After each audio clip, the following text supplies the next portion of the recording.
The Old Man of the Forest Chapter 1. The old man of the forest became ill.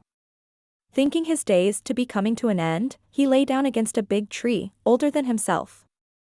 He bid his offspring farewell, and sent them away, to walk their own paths.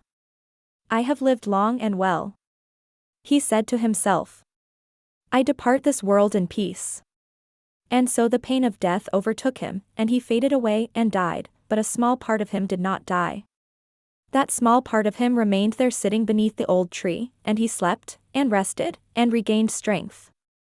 And when he awoke he was surprised to be still alive, that he stood and looked around him, and felt the bark of the tree, and felt the breeze through his hair.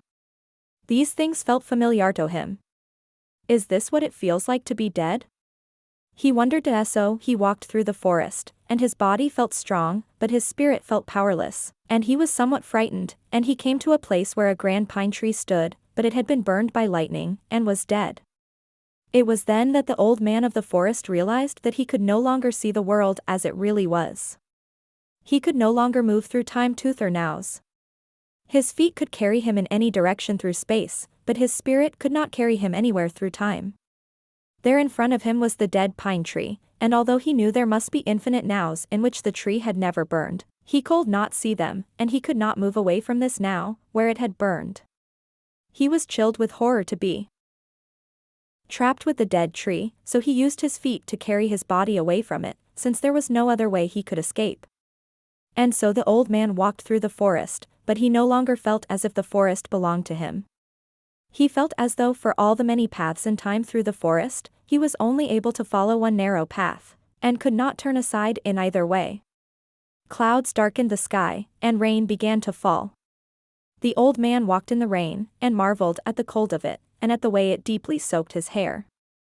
He had felt the kiss of rain before, but he had never walked long in the heavy rain. Wherever rain falls, it also does not fall, but he could not move away from the now in which this rain fell, so he was forced to continue in it. After a time, the rain ceased, and the great sun broke through the clouds. As her warmth slowly dried his dampness, he marveled. On a path through time in which the rain falls, does it always cease in this way? He wondered to himself. Are there paths through the rain, where the rain never ceases? In his full life in the real world, he could have explored the paths of rain, to see where each would lead, but now that part of him was dead, and the rest of reality was closed to him. The old man thought of the great sun. In all places, and in all nows, the sun takes only one path in every now. Perhaps this is how the great sun feels as she walks through the sky, he said to himself, and he was less afraid. As the great sun descended low in the sky, the old man smelled a strange animal scent. He recognized it as the stink of the fire people. The old man disliked the fire people. He always kept to the paths of the nows that passed furthest from the nows where the fire people walked. Fire people are little more than animals, he said to himself. They only see what is in front of them. This thought gave the old man pause. Am I like them now? He wondered. Could it be possible that the fire people think and feel as my people do, and that they only seem like animals because their spirits are trapped in a single now, with only their feet to carry them? Are they, like me, trapped along a single path through time, just like the great sun? And so the old man resolved to seek out the fire people, and to observe them more closely. Their scent was easy to follow, and the path where their feet had cut carelessly into the soil was easy to find. Soon the old man came upon two females of the fire people, and even at a distance, he could see that his approach had filled them with fear. For a moment, he himself was also fearful, for there was no other now that he was able to retreat through. Had he come upon them in the real world, he could have moved aside into a now in which they had gone another way. When he remembered that he must use his feet, he hid his body behind a tree, and watched and listened. The two fire women stopped on the path and spoke excitedly in a language he had never heard before.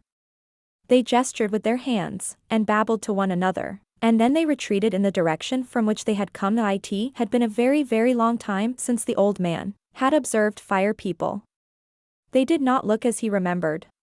They were brightly colored, like birds, but not like them. For nothing could have looked more out of place among the rocks and trees as they did. The old man followed them carefully. Their scent, he could now smell, was subtly different from anything he knew. It felt alien to him, and his fear of them slowly grew, and he would have ceased to follow them, except that he could sense that they were also afraid. Though he kept himself hidden from them, on occasion he would tread on fallen leaves, or break a dry branch, and they would startle, and look over their shoulders, and walk faster, speaking in hushed whispers to one another. The great sun sank behind the mountains. As darkness spread, and the great moon and her stars awoke, 2 bright fires suddenly erupted from the 2 women of the fire people. Strange fires, that swayed back and forth, and burned brightly with no hint of the scent of fire. Now the old man was terrified, and he ceased to follow. His spirit shrank with fear. I am not like the fire people, he told himself. Though trapped in the now as they are, I am much weaker than them. For they have the secrets of fire that their ancestors stole from the great sun, and I have nothing but myself and my feet and my hands.